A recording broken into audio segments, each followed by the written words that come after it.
여러분 우리가 쓰는 단어 중에 희망과 소망이라는 단어가 있습니다. 이 희망과 소망이라는 단어가 같은 뜻일 것 같아요? 아니면 다른 뜻인 것 같습니까? 이게 들어보면 소망, 희망 비슷한 것 같기도 하고 아닌 것 같기도 하고 같은 것 같기도 하고 다른 것 같기도 합니다. 여러분이 생각할 때 희망과 소망의 이 차이는 무엇이라고 생각하십니까? 희망적이다, 소망적이다. 조금 다르죠?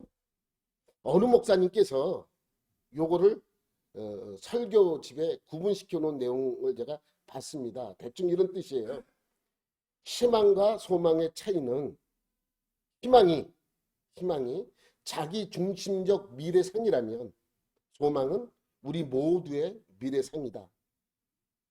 희망은 개인의 생각을 품고 소망은 우리의 행동을 표현한다. 희망은 나에게 기쁨을 주지만 소망은 우리 모두에게 기쁨을 준다. 그래서 희망은 대체가 가능하지만 소망은 대체가 불가능하다. 희망을 잃은 사람은 다른 것으로 쉽게 대체하지만 소망을 잃은 사람은 삶에 대한 애착을 포기한다.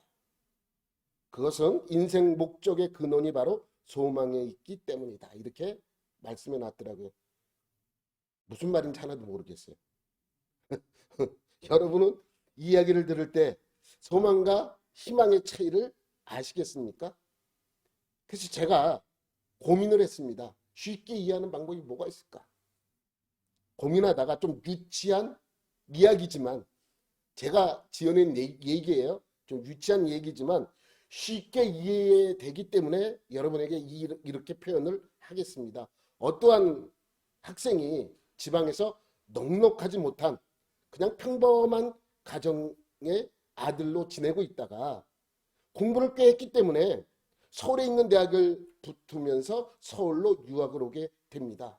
넉넉지 못하니까 아무래도 원룸에 자취를 하게 되죠. 뭐 알뜰살뜰하게 지내게 됩니다.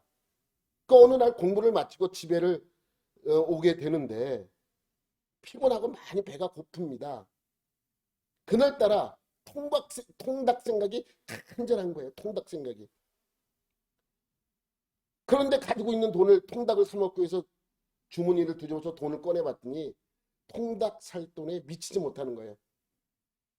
그래서 통닭 한번 먹고 싶은데 오늘따라 이게 닭 생각이 나지? 뭐 이렇게 실망을 하면서 이렇게 집을 가고 있는데 갑자기 번뜩 떠오르는 생각이 집에다가 내가 이렇게 잔돈을 생기면은 이렇게 꺼내놨던 게 기억이 나는 거예요. 그 돈하고 이 돈하고 합치면은 될 것 같기도 하고 안 될 것 같기도 합니다.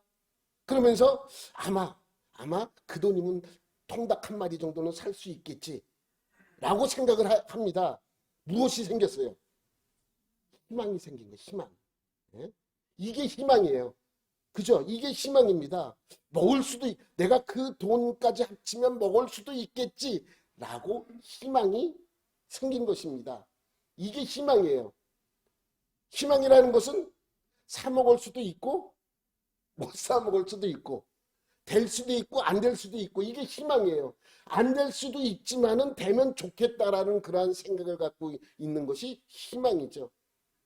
그리고 집에 가고 있는데 그때 문자 하나가 딱 옵니다. 아빠가 보낸 문자예요. 서울에 급하게 볼 일이 있어서 일을 보고 이제 내려가는데 너를 못 보고 가서 미안하다는 문자입니다. 그러면서 아빠가 너를 위해 네가 좋아하는 통닭 한 마리를 자취방에다 사놨으니 들어오면 먹으라는 그러한 문자였습니다. 희망이 뭘로 바뀐 거예요? 소망으로 바뀐 거예요. 소망은 어떤 확실한 것을 의미합니다. 집에 가면 뭘 먹을 수 있다? 통닭을 먹을 수 있다는 소망. 좀 유치한 비유 같지만 아주 이게 정확한 비유입니다. 희망과 소망의 차이입니다. 아직 내가 통닭을 보지는 못했어요. 통닭을 보지 못했잖아요. 집에 가야 볼 수 있잖아요. 그런데 누가 나에게 약속을 한 거예요?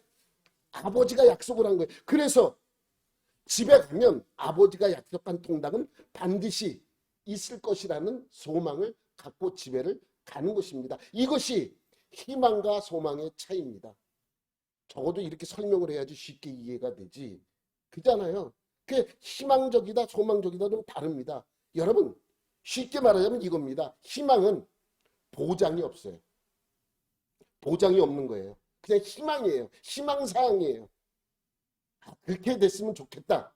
그렇게 될 수 없을 수도 있지만은 그렇게 되면 좋겠다라는 그러한 것이죠. 그러니까 희망은 확실한 보장이 없는 것입니다. 소망은요, 확실한 보장이 있는 거예요. 오늘 본문에서 말씀하고 있는 소망도 확실한 보장을 말씀하고 있는 것입니다. 24절 말씀이죠. 우리 다 같이 시작. 우리가 소망으로 구원을 얻었음에 보이는 소망이 소망이 아니니 보는 것을 누가 바라리요. 보이진 않아요. 그렇지만 그것은 확실한 보장이 있는 것입니다. 그렇기 때문에 소망이라는 표현을 쓴 것. 여러분 보세요.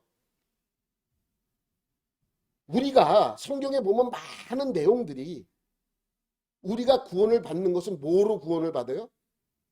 믿음으로 받아요. 믿음으로. 믿음으로 받는 거예요. 그 성경에는 믿음으로 구원을 받는다는 내용의 말씀들이 많이 나옵니다.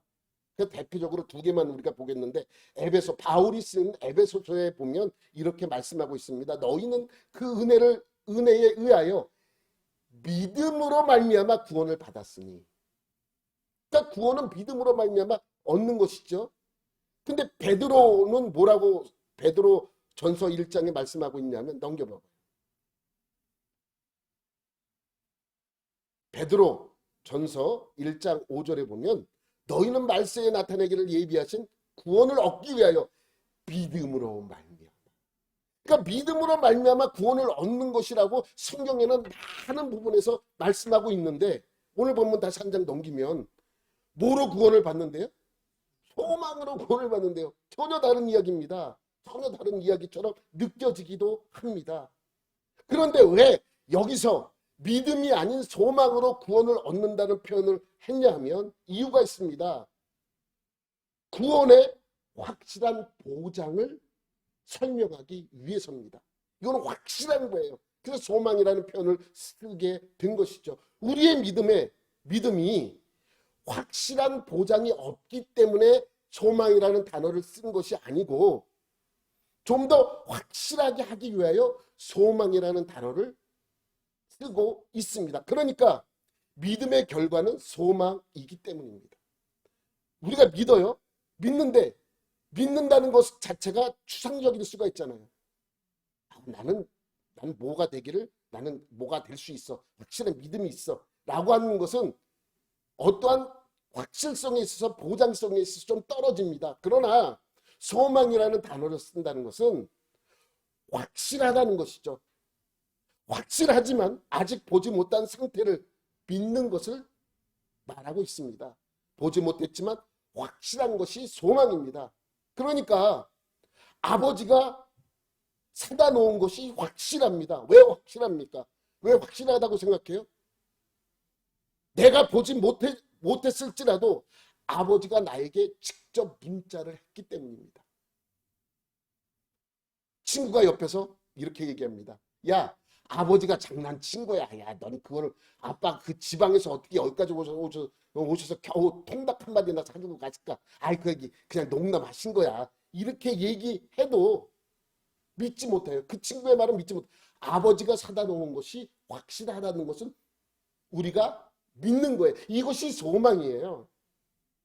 그러니 통닭을 아직 내가 보지 못, 통닭 얘기하니 통닭을 아직 내가 보지 못했지만 확실히 있다는 것을 믿는 거예요. 믿으면서 내가 가면 그것을 먹을 수 있어. 이러한 소망이 우리 안에 생기는 것이죠.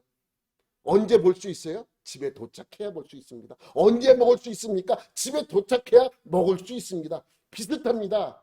우리의 완전한 성화가 언제 이루어집니까?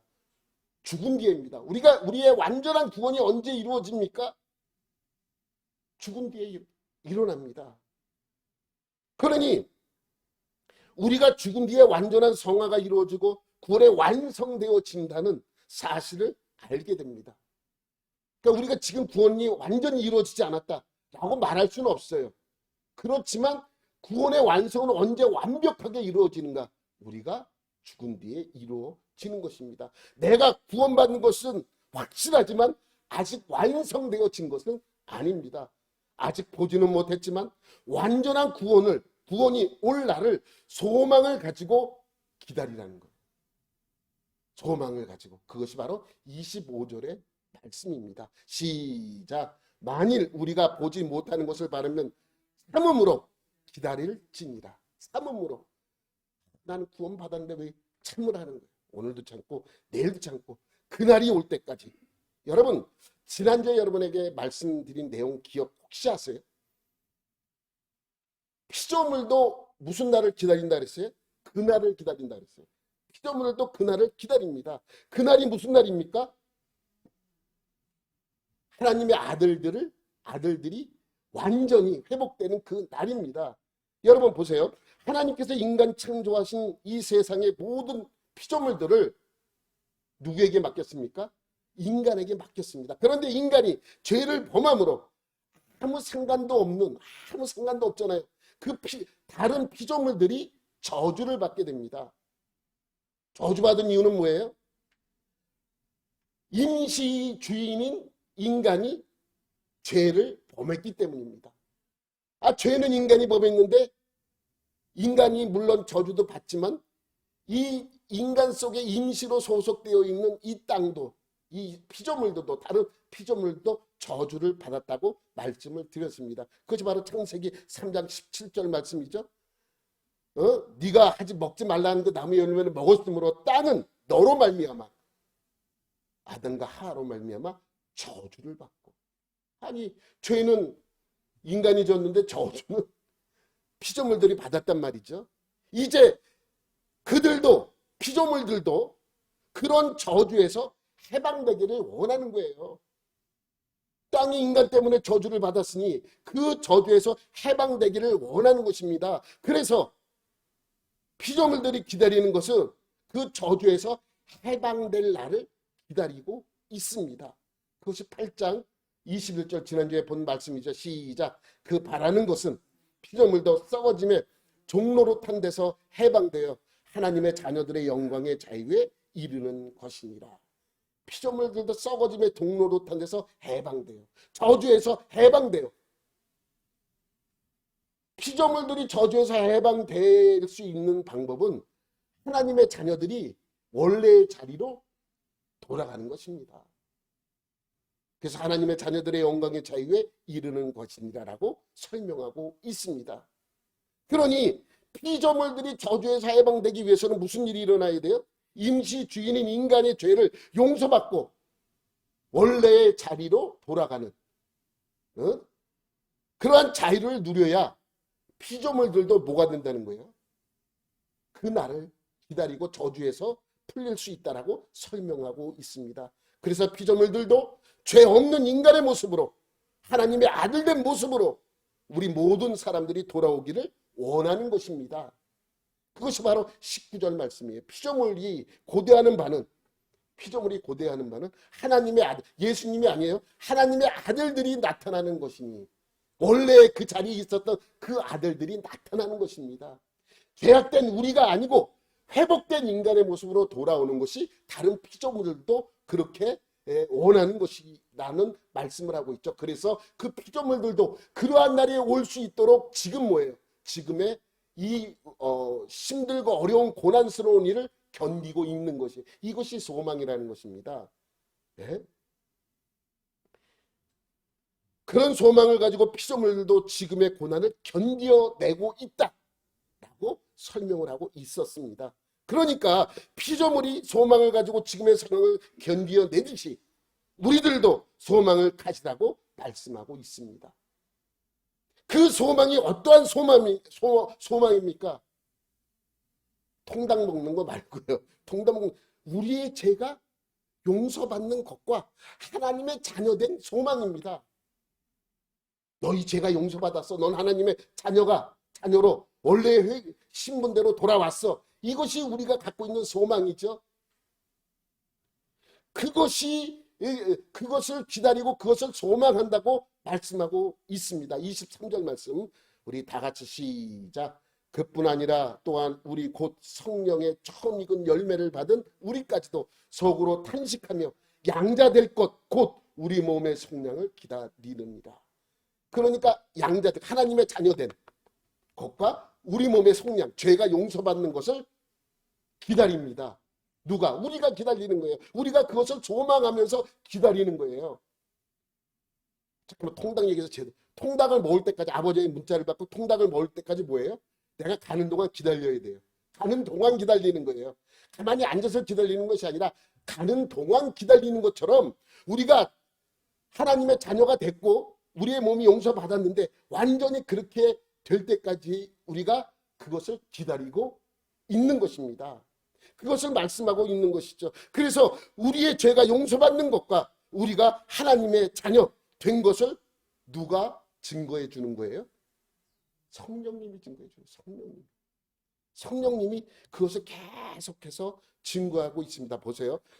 한 장면 넘기면 이 성령님이 처음 익은 열매라는 표현을 씁니다. 이거를 우리가 잘 기억해야 돼요. 왜? 열매라는 말이 성경에 많이 나오는가? 그 예수님도 첫 열매라 그러죠. 부활하신 예수님도 첫 열매라는 표현을 썼고 또 심판할 때를 열매를 거둬들이는 추수 때를 가리켜서 그렇게 설명하고 있는 것이죠. 성경에는요. 마지막 구원의 때를 비유해서 추수 때라는 표현을 많이 썼습니다. 추수라는 것은 익은 열매를 어떻게 하는 거예요? 다 거두어 드리는 것입니다. 이것이 추수예요. 그리고 그 추수가 다 끝나면 추수가 끝나잖아요. 그러니까 무슨 얘기예요? 구원의 은혜를 끝내게 된다라는 말씀이죠. 그래서 마지막 때 심판의 때를 추수에 많이 비유하고 있습니다. 여러분 성령님이 처음 임한 날을 무슨 날이라 그래요? 오순절이라고 얘기를 합니다. 오순절. 근데 오순절을 단순히 우리는 뭐로만 기억하고 있어요? 성령 강림한 날로 기억하고 있습니다. 근데 오순절은요. 성령 강림한 날을 가르쳐서 오순절이라고 표현한 것이 아니라 오순절날 성령님이 이 땅에 오신 것입니다. 그냥 오순절날. 그러니까 오순절이라는 것은 그냥 7.7절이라든지 아니면 맥절을 가리켜 그냥 하나의 감사절일 뿐입니다. 그날 오신 거예요. 근데 그것은 의미가 아주 강합니다. 오순절이라는 것은 이때부터 맥주절이에요. 처음 익은 열매를 거둬들여서 하나님께 감사하는 날입니다. 그러니까 맥주절이 시작으로부터 본격적으로 뭐가 이루어진 거예요? 추수가 이루어지는 거예요. 본격적으로. 그래서 이제 마지막 때 장막절로 마지막으로 모든 추수를 마치게 되는 것이죠. 그러니까 맥주절은 추수의 시작을 알리는 그러한 날입니다. 그러니까 성령님이 오순절날 임한 것은 추수의 시작을 알리는 것이죠. 그래서 그러한 표현을 쓴 것입니다. 무슨 표현이요? 성령의 처음 익은 열매라는 표현을 쓰고 있는 것입니다. 성령님이 우리 안에서 역사하셔서 우리에게 주시는 것은 처음 익은 열매라고 말씀하고 있습니다. 처음 익은 열매라고 말씀하는 이유는 그 열매는 우리의 죄가 용서받고 우리가 완전히 하나님의 자녀가 되는 것입니다. 그게 성령님이 우리에게 주는 첫 번째 열매인 것입니다. 이것이 구원이에요. 이것이 완전히 하나님의 자녀가 되는 것. 우리의 죄가 용서함을 받고 우리가 완전한 하나님의 자녀, 선악과를 따먹기 전의 모습으로 완전히 하나님의 자녀가 되는 것. 이것이 구원이에요. 이것이 구원입니다. 우리가 구원받는 것을 희망하는 것이 아닙니다. 우리는 구원받을 것을 소망하고 있는 것입니다. 왜? 희망은 보장이 없습니다. 그러나 소망은 보장이 있기 때문입니다. 그런데 구원의 소망에 대해 우리가 살아가면 뭐가 생기기도 해요? 의심이 생겨요. 소망이 희망으로 갔다가 희망이 소망으로 갔다가 이게 자꾸만 그런다면 희망은 보장이 없는 거잖아. 정말 내가 구원받을 수 있을까? 이런 의심이 생기기도 합니다. 믿음이 아무리 좋은 사람이라 할지라도 그러한 생각이 들 때가 간혹 있다는 것이죠. 아버지가 정말 통닭을 사다 놓았을까? 친구 말대로 정말 장난친 것이 아닌가? 이 의심스러운 생각이 들기도 해요. 이 친구가 없었다면 그런 생각이 안 들었을 텐데 이 친구가 그런 얘기한 것이 자꾸만 귓가에 맴돌아. 아버지가 장난친 거야. 정말 장난인가? 아버지가 평소에 장난도 많이 치니까 정말 장난친 건가? 이렇게 생각할 수 있죠. 우리의 죄가 용서받았을까? 우리가 정말 하나님의 자녀가 되었을까? 나는 구원을 받을 수 있을까? 의심이 듭니다. 그때마다 우리 안에 오셔서 우리에게 증거해 주시는 분이 누구예요? 성령님이라는 거예요. 그래서 성령님이라는 거예요. 그래서 그렇게 의심을 품고 있는 우리에게 더욱더 큰 소망을 품게 하는 것이죠. 누가요? 성령님이. 16절 말씀 우리가 지난주에 봤던 성령 16절 말씀 우리가 다 같이 한번 읽어볼게요. 시작. 성령이 친히 우리의 영과 더불어 우리가 하나님의 자녀인 것을 증언하시나니. 여러분 이거 처음 이거 읽었을 때 무슨 느낌이 들었어요? 성령님이 이 사람은 하나님의 아들이야, 이 사람은 하나님의 자녀야, 이것을 다른 사람에게 증언하는 것처럼 느끼기도 합니다. 그러나 그게 아니에요. 이 증언은 누구에게 증언해 주시는 거냐면 나에게 증언해 주시는 거예요. 내 안에 있는 성령님이 나에게 증언해 주시는 거예요. 너는 하나님의 아들이야. 네 죄는 예수 그리스도의 보혈의 은혜로 다 용서받았어. 라고 누구에게 증언한다고요? 나에게 증언해 주는 거예요. 나에게. 내 속에 있으면서 나에게 계속해서 믿음을, 흔들리지 않는 믿음을 넣어주고 굳건한 소망을 갖게 해주시는 분이 누구라고요? 성령님이시라고요. 의심이 들 때마다 나에게 말씀합니다. 너는 하나님의 자녀야. 너의 모든 죄는 예수님의 보혈의 능력으로 용서함 받았어. 그러므로 너는 하나님의 자녀가 된 거야. 이렇게 계속해서 나에게 믿음의 확신을 주는, 그렇게 증언해 주시는 분이 성령님이십니다.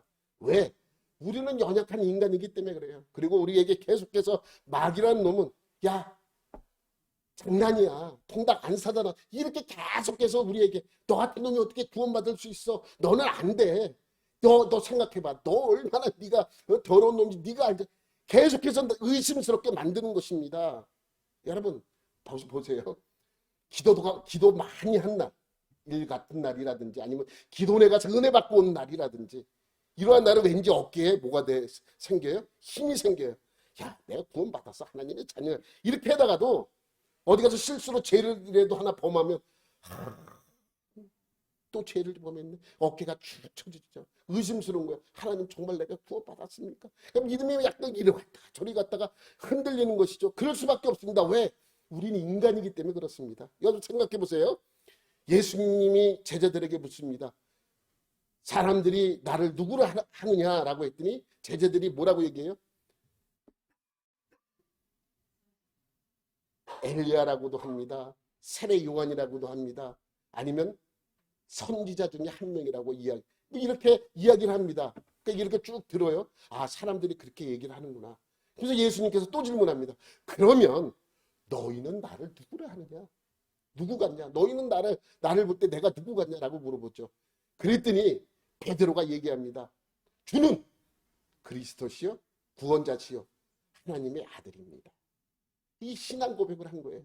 칭찬하잖아요. 이것은 네가 한 것이 아니라 하늘에 있는 하나님께서 그것을 그렇게 하도록 한 것이다라고 칭찬을 해요. 그랬더니 베드로가 어깨에 뽕이 생기잖아요. 어깨가 쫙 올라가는 거예요. 딱 이루고 있습니다. 그리고 나서 예수님께서 무슨 말씀을 하세요? 곧바로 내가 곧 죽게 될 것이고 죽은 뒤에 내가 3일 만에 내가 부활할 것이다, 이렇게 얘기합니다. 그때 베드로가 뭐라 그래요? 안 됩니다. 누가 주님을 건듭니까? 내가 지켜낼 것입니다. 그랬더니 예수님께서 뭐라 그래요? 사탄아 올라가라. 그랬더니 그 뽕이 어떻게 돼요? 순간적으로 올라갔던 어깨가 순간적으로 내려오는 인간의 모습이에요. 이게 인간의 모습이에요. 우리가 기도도 많이 하고 헌금도 많이 하고 예배도 잘 드릴 때는 뽕이 올라가는데 그렇게 하지 못할 때는 어떻게 해요? 무슨 일만 생기면 내가 뭔가 잘못했나? 내가 뭔가 실수했나? 내 믿음이 없어졌나? 이렇게 생각한다는 것이죠. 어깨에 뽕이 쫙 내려가 버리죠. 이것이 인간의 모습이라는 것이죠. 그러니까 성령님은 그런 우리 안에 계셔서 우리의 죄가 용서함 받은 것과 우리가 하나님의 자녀 됨을 계속해서 우리에게 뭐라고 있어요? 증언해주고 계시는 거예요. 계속해서 야, 너 실망하지 마. 그래도 너 하나님의 자녀야. 너는 하나님의 예수 그리스도의 보혈의 은혜로 넌 용서함 받은 하나님의 자녀야 라고 계속해서 우리에게 힘을 주는 것이죠. 뽕을 실어주는 거예요. 쉽게 말하면. 그로 말미암아 우리는 약해졌던 믿음이 강해지고 소망이 생겨납니다. 그래, 나는 하나님의 자녀지. 그래, 나는 나의 모든 죄가 보혈의 능력으로 용서받았지. 우리가 흔들릴 때마다 누가 그렇게 알려줍니까? 성령님이 알려주십니다. 비록 우리는 우리의 눈으로 천국을 보지 못했지만, 하나님의 나라에 들어가지 못했지만 성령님으로 말미암아 소망을 가지고 살게 하는 것이 바로 성령님이시죠.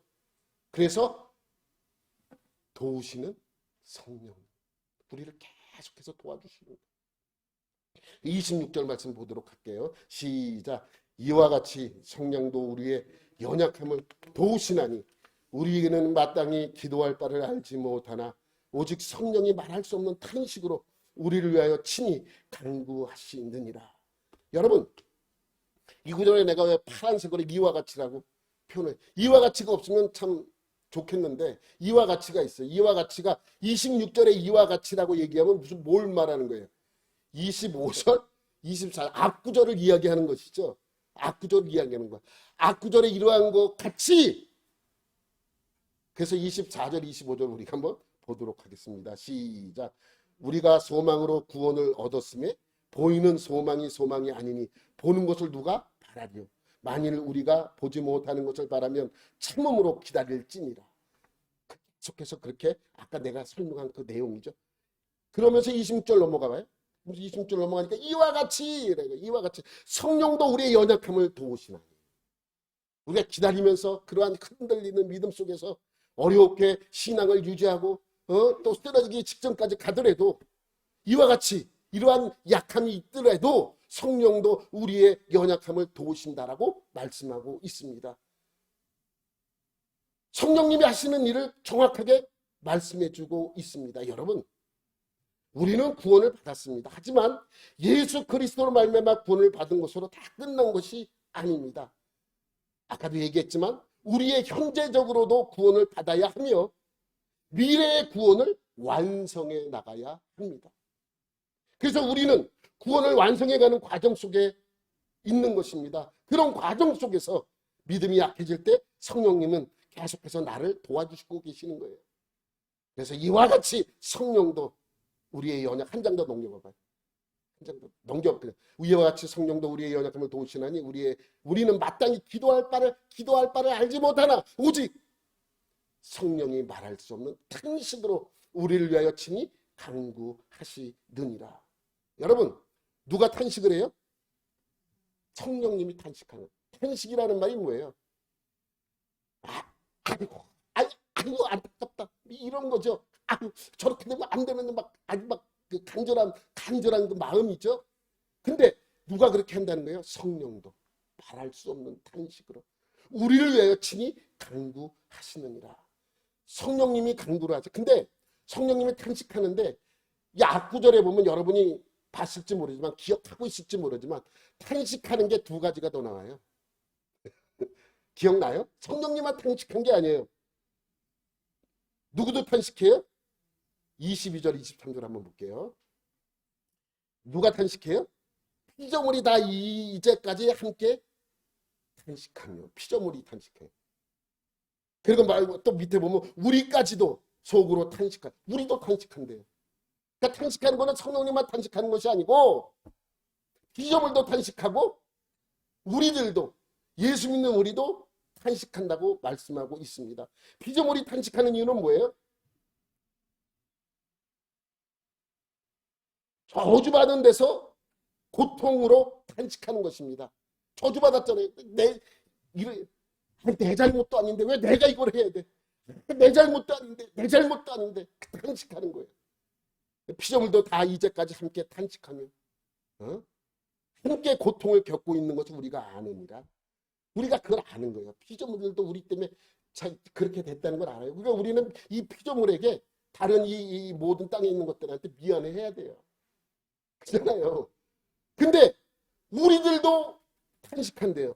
우리까지도 속으로 탄식하여 양자 될 것 곧 우리 몸이 속량을 우리 몸의 속량을 기다리니, 우리 몸이 용서받고 하나님의 자녀되는 것을 기다리는 그 자체, 완전한 구원이 이루어지는 그것 자체를 기다리는 것을 안타까워하며 탄식하고 있는 거죠. 언제까지 우리가 언제까지 이렇게 힘들어야 됩니까? 언제까지 이렇게 견뎌야 됩니까? 탄식하는 거예요. 성령님의 탄식은요, 한 장 넘기면 나오죠. 성령님이 말할 수 없는 탄식을 하는데 그 탄식은 누구를 위한 거예요? 우리를 위하여. 성령님의 탄식은 차원이 달라요. 피조물도 피조물을 위한 탄식이고 우리는 우리들을 위한 탄식이지만 성령님은 우리들을 위한 탄식을 대신해 주시는 것입니다. 그래서 우리를 위하여 친히 직접 간구해 주시는 분이 누구다? 성령님이라고 말씀하고 있습니다. 우리가 기도하지 못할 때나 기도하지 않을 때, 또 죄를 지을 때도 성령님은 우리 안에서 탄식하고 계십니다. 여러분은 구원을 완전히 이루어 나가야 할 하나님의 자녀들이기 때문에 그렇습니다. 우리가 기도하는데 기도해야 하는데 기도하지 않으면 누가 대신 기도해 준다고요? 성령님이 대신 기도해 주는 거예요. 성령님. 여러분, 제가 재수할 때 그 노량진에 있는 단과 학원을 다닌 적이 있어요. 선생님 이름은 사실 오래돼서 기억이 잘 나지 않아요. 근데 그 선생님이 가르치던 과목이 단과 학원이니까 과목별로 이렇게 등록을 해서 다니는 것이 있거든요. 지구과학을 가르치던 분이에요. 근데 선생님이 인기가 있어서 학생들이 많이 들었어요.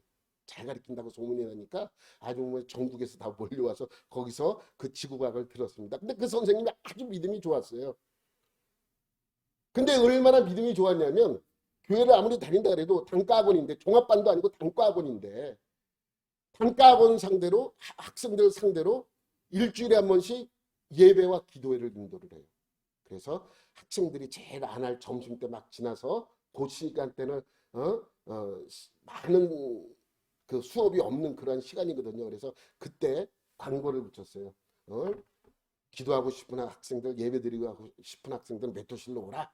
뭐 이렇게 붙어 있어요. 그 선생님이 학생들이 많으니까 학원에서도 그걸 허락해 줬습니다. 그래서 많은 학생들이 와서, 학원생들이 와서 예배를 드리고 기도를 했습니다. 아마 제 기억으로는 꽤 많은 학생들이 와서 예배를 드렸던 것으로 기억이 됩니다. 찬양은 거기서 학생들이 막 인도를 하고 그 찬양이 끝나면 설교를 하는데, 설교는 목사님이 뭐 와서 해주는 게 아니라 그 지구학 선생님이 대신 설교를 해주세요.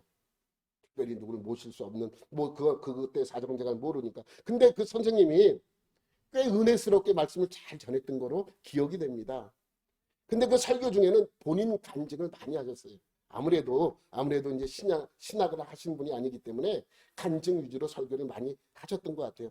지금까지 기억에 남는 내용이 있습니다.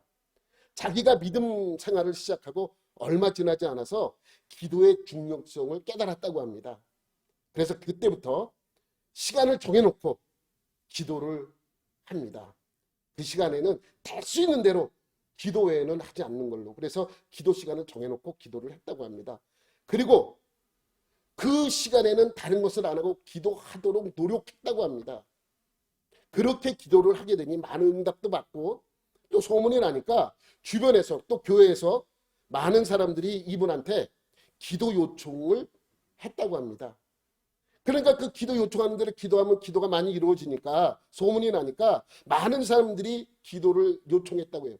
그러니까 기도를 처음에 들으면 알았다고, 그래서 기도를 해주고 또 알았다고 그러고 기도해주고 그렇게 하다 보니까, 그러니까 많은 사람들이 오다 보니까 기도를 해준다 그러고 잊어먹고 기도를 못 해주는 경우가 점점 많아졌다고 합니다. 그래서 생각해낸 것이 뭐냐면 기도 수첩 들으면 적는 거예요. 알았습니다. 내가 기도해 주기 적습니다. 기도거리가 생길 때마다 적고, 기도 요청이 들어와도 적고, 그래서 그 수첩에 적어놓으면 적어도 잊어먹지 않고 보면 다 기도 내용이 생각나니까, 그렇게 기도 때마다 이제 기도를 할 때는 기도 수첩을 펴놓고 손가락으로 이렇게 짚어가며 기도를 했다고 합니다. 그런데 이렇게 적어놓고 기도 수첩에 적어놓고 기도를 하는 점이 참 좋고, 잊어먹지 않으니까. 그러니까 잊어먹을 것이 없잖아요. 다 적어놓으니까. 그렇게 기도를 해서 너무너무 좋았는데, 또 좋은 점이 있대요. 또 좋은 점이, 이제 그분이 이제 그 당시에 그렇게 얘기를 하는데, 또 좋은 점이 뭐냐면, 나는 기도 시간을 정해놓고 기도를 하는데 너무너무 피곤할 때가 있잖아요. 여러분, 단과학원 학원 강사들이 얼마나 힘드냐면 새벽반부터 있어요. 그리고 저녁반까지 있기 때문에 낮에 좀 시간이 있지 이거는 엄청나게 아주 중노동과 같은 그러한 선생님들이에요. 이게 참 일이 아니고 피곤하잖아요. 피곤한데 너무너무 피곤한데 기도 시간에 기도를 해야 돼. 그러면 기도 수첩을 손에 콕 쥐고 이렇게 한마디 하고 그냥 잠을 잔답니다. 기도 수첩을 손으로 팍 쥐고 한마디 하고 잠을 잔대요. 주님 아시지요? 주님 아시지요? 그러면서 그때 기도까지 그렇게 기도하는 것까지도 하나님께서 들어주었다라는 그러한 많은 경험에 대해서 간증하는 것을 그때 들었습니다. 그때 본문으로 쓴 본문이 바로 오늘 본문 26절과 27절 말씀이에요. 이와 같이 성령도 우리의 언약함을 도우시나니 우리의 마땅히 기도할 바를 알지 못하나 오직 성령이 말할 수 없는 탄식으로 우리를 위하여 친히 간구하시느니라. 27절 다 같이 시작. 마음을 살피시는 이가 성령의 생각을 아시나니 이는 성령이 하나님의 뜻대로 성도를 위하여 간구하심이니라.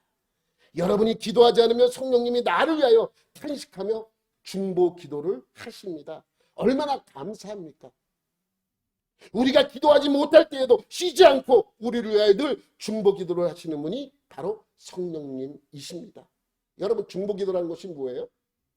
나 외에 다른 사람을 위해 기도하는 모든 것을 중보 기도라고 합니다. 여러분들이 선교사님들을 위해 기도하면 그것이 바로 중보 기도입니다. 어려운 이웃을 위해 기도하는 것도 중보 기도입니다. 여러분과 여러분 가족들을 위해 기도하는 것도, 가족들도 나 외에 다른 사람이잖아요. 그것도 중보 기도입니다. 나 외에 하는 모든 기도는 중보, 내 아들을 위하여 중보 기도하고 내 부모님들을 위해 중보 기도하고 우리 가족들을 위해서 중보 기도하는 그 모두 다 중보 기도라고 합니다. 그러니까 나를 제한 모든 것을 하는 모든 기도가 바로 중보 기도입니다. 여러분 여기 있는 모든 분들도 중보 기도 안 해본 분은 없을 것입니다. 특히 자녀가 있는 분이라면 자녀를 위하여 간절히 기도하는 적이 아마 많이 있었을 것입니다. 여러분 저는 개인적으로 이제 신방을 다니고 큰 교회 있을 때도 신방을 다니고 가장 많이 중보기도 요청을 받은 게 그분의 자녀들을 위해서예요. 본인도 아니고 제일 처음에 기도 제목을 달라 그러면 제일 먼저 꺼내놓는 것이 뭐예요? 자기 자녀들을 위해요. 예? 남편은 저기 뒤쪽으로 가서 있고 자식들을 위해서 그렇게 제일 먼저 기도 요청하는 것이 무조건 자녀들입니다. 근데 그렇게 자녀들 위에 기도할 때 가장 간절한 기도가 언제 나옵니까? 자녀들이 아플 때. 자녀들이 특히 어린데 아프면 그 기도는 정말 간절한 기도가 될 수밖에 없습니다. 하나님 제가 대신 아프게 해주세요. 이렇게 기도하잖아요. 제가 아플 테니 우리 자식은 낫게 해주세요. 이렇게 기도해보지 않은 분은 아마 없을 것입니다. 이런 기도만큼 간절한 기도는 없을 것입니다. 이런 기도를 하면서 간절하게 기도하면서 헤헤 웃으면서 기도하는 사람은 없습니다. 이런 기도할 때는 잠도 못 자고 밥도 잘 못 먹고 또 기도를 해야 하는데 특별히 뭐 기도할 게 없어요. 우리 자녀가 아파. 우리 애 낫게 해주세요. 그리고 나면 할 말이 있어요 없어요? 없잖아요. 근데는 기도는 해야 돼. 이게 바로 이런 게 바로 말할 수 없는 탄식입니다. 기도할 것은 얼마 없어. 근데 기도해야 되는 것은 엄청나게 많은 것 같아. 근데 한마디 기도하니까 더 이상 기도할 것이 없잖아요. 말할 수 없는 탄식입니다. 말할 수 없는 탄식. 더 해야 되는데 더 하고 싶은데 더 이상 뭔가를 뭐 하고 싶은 그러니까 탄식만이 나오는 것이죠. 그것이 바로 오늘 이 말씀 나오는 말할 수 없는 탄식이라고 표현할 수 있는 것입니다. 여러분들도 탄식하며 하는 중보기도에 하나님의 축복을 받으시기 바랍니다. 여러분 정말 탄식하며 하나님께 기도해야 합니다. 그런데 성령님께서 나를 위해 여러분들을 위해 우리 모두를 위해 탄식하며 중보기도를 해주신다고 말씀하고 있습니다. 얼마나 감사합니까? 여러분 27절 우리 다시 한번 보겠는데 마음을 살피시는 이가 하나님이죠. 성령의 생각을 아시나니 성령님께서 뭔가 여러분 그러잖아요. 우리가 자녀를 위해서 막 기도를 하려고 하는데 하나님 낫게 해주세요. 그러고 나서 뭔가 할 얘기가 없어. 다 한 것 같아. 하나님은 그 마음을 아시잖아요. 그러니까 마음을 살피시는 하나님이 성령의 생각을 아시나니 이는 성령이 하나님의 뜻대로 성도를 위하여 우리를 위하여 강구하심이니라 라고 말씀하고 있습니다. 마음을 감찰하시는 하나님은 성령의 생각을 이미 다 아십니다. 그러니까 하나님과 성령님은 100% 생각이 일치하십니다. 성령님께서 우리를 위해 기도하실 때 하나님의 뜻에 맞게 기도해 주시는 것이죠. 그러니까 얼마나 확실한 응답이 있습니까? 하나님과 성령님의 생각이 완전히 일치하기 때문에 성령님이 우리를 위하여 기도하실 때 완전한 기도를 하실 수 있습니다. 난 이 구절을 읽으면서 얼마나 감사한지 모릅니다. 그러나 하나님이 원하시는 기도는 그러한 기도가 아니에요. 어떤 기도입니까? 우리의 입을 열어 우리가 직접 하는 기도를 더 원하십니다. 물론 성령님이 우리를 위해서 기도해 주십니다. 우리를 위해 강구해 주세요. 말할 수 없는 탄식으로. 그래, 그렇게 해야지. 그래, 계속해서 우리를 위해 기도하십니다. 그러나 하나님이 더 원하시는 것은 우리의 입을 열어 우리가 직접 기도해 하는 것을 하나님께서는 더 원하시는 것이죠. 그렇습니다. 이제 여러분이 직접 입을 열어 기도하시기 바랍니다. 입을 열어 찬양하시기 바랍니다. 그렇게 함으로써 여러분 안에 계시는 성령님께서도 더 기쁨을 누리시고 즐거워하십니다. 성령님은 늘 우리를 도와주십니다. 성령님은 우리 안에 계셔서 우리가 기도할 수 없을 때나 기도하지 못할 때에도 말할 수 없는 탄식으로 우리를 위해 하나님의 뜻에 맞도록 기도해 주십니다. 이런 것을 믿으십니까? 근데 현재의 고난은 장차 올 영광과 좋게 비교할 수 없다는 말씀을 믿고 소망을 가지고 기다림 속에서 적극적으로 우리가 직접 하나님께 먼저 기도하는 것도 필요합니다. 내가 먼저 기도하고 내가 기도하지 못할 때 하나님이 도와주셔서 성령님이 내 안에서 나를 위하여 강구해 주시는 그러한 역사가 일어나는 것이죠. 나는 기도하지 않고 성령님이 대신 기도해 주세요. 이것이 아닙니다. 내가 하다 못할 때 성령님께서 나를 위하여 강구해 주시고 기도해 주시는 것이지, 성령 받고 난 다음에 난 아무것도 안 해 뒷짐지고 있는데 성령님이 다 해주기를 바라는 건 아닙니다. 여러분, 하나님이 원하시는 것이 바로 그러한 것입니다. 내가 직접 내 입을 열어 기도하고 내가 직접 내 입을 열어 찬양하고 내가 직접 내 모든 것을 위하여 하나님께 간구하는 그것을 원하시는 것이죠. 그러나 내가 빼먹은 기도나 이 간절한 마음 속에 말할 수 없는 탄식 속에서 하나님께 간구할 때 성령님께서도 똑같은 모습으로 말할 수 없는 탄식으로 우리를 위하여 간구하시고 기도해 주시는 것입니다. 그러면 우리 모두에게 기적이 일어날 것입니다. 여러분 모두 그러한 은혜가 있기를 예수님의 이름으로 축원합니다. 하나님 아버지 감사합니다. 오늘도 이 성령님으로 말미암아 변화받고 성령님으로 말미암아 주님 앞에 가까이 나가며 성령님으로 말미암아 모든 것을 행하고 믿음으로 굳건하게 주님 앞에 나가는 복된 자가 되게 하여 주옵소서. 도우시는 성령님의 손길을 오늘도 느끼고 내일도 느끼고 하루하루 그 손길을 느끼는 복된 자가 되게 하여 주옵소서. 감사드리며 예수님의 이름으로 기도드립니다. 아멘.